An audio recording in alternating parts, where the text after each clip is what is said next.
Junior, aha jud ta mo bayad sa yuta, unsa jud angay nimo tan-awon for assurance nga di jud masyakoy ba, unsay angay jud paliton nga yuta. Bugbog Society, where were you when the song is number one? Junior, ubugi ko. Mata na mga wakwak okay pag abot na mo gani alas 3 sa hapon.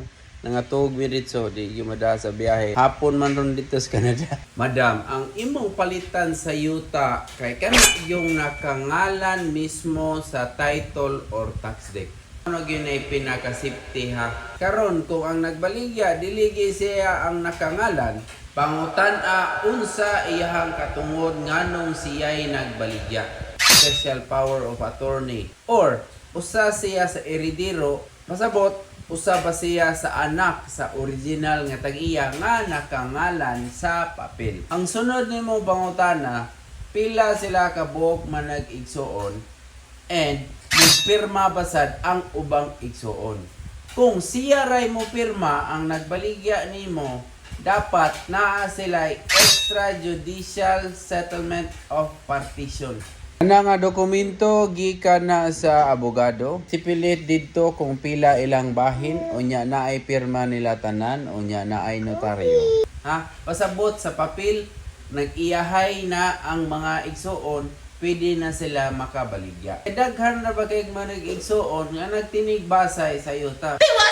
Common manggod sa mamaligya ay kay deed of sale rasad ang ilahang gikuptan. Pagtulo nga pamaagi, pwede ra pud na siya, pero dapat igarantiya niya or ayaw og hatag og kwarta kung dili ang nakangalan sa papel or rightful nga heir sa nakangalan sa papel ang mupirma nimo og deed of sale. Dapat iyahan ang problema nga mohangyo siya sa original nga tagiya nga sila maoy mohatag og deed of sale padong nimo. Kung na-check na nimo either anang tulo, depende na si mong risk tolerance, no? Kung adto ka sa number 3, okay ang number 2, pinaka-champion ang number 1. There ana, naa diri ang pinakadakong tunok sa pagpa-transfer. Ang buhis. Kung buhi pa ang tagiya, at least imong mabukbok, pangitaan na nimo og pinaka-latest nga nabayaran nila sa buhis. Pero og nawala na gay ang original nga nakangalan sa papel,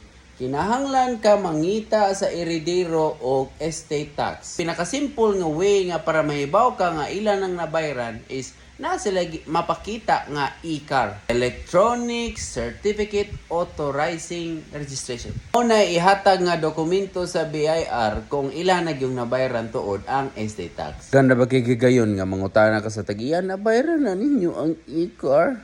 Muana din ang tagiya. Nabayaran na namo. Pero di ka mangita og pruweba. Syakoy ka. Importante kay ng e-car kay siyempre kung nakabayad na sila, pasabot ilan ang gilihok ang ngalan sa ilahang mama o papa bakaha, padong sa ilaha, para kamo na sa sunod magpa-transfer. Kay kinahanglan pa man na i-transfer silang ngalan. Sa una, buton sa tong mga tuiga nakaabot pagay ko ana, nga pwede direct or pwede na mo bypass pananglitan from original owner. Kung nawala na, kung ikay nagbayad ato, pwede na diretso nimo. Pero nangita am sa glaing revenue ning BIR, di na pwede. Kinahanglan pa i-transfer sa anak, una pa ninyo. Diri gyud masyakoy ang kasagaran, no? Bahay mo abot og tag milyon, tag 2 ka milyon ang amoroso, labi nagdako-dako nga pamilya. Alright, mao na tanan. Unya ayo na sa pangutana unsay dapat paliton kay depende naman na nimo. Depende asa ka mo palit ka ng suok baka kay didto na mo ilubong imong mga natigpasan. Sige kay kadlawon king dako. Ay apod na ko ni kabuntag. Yeah!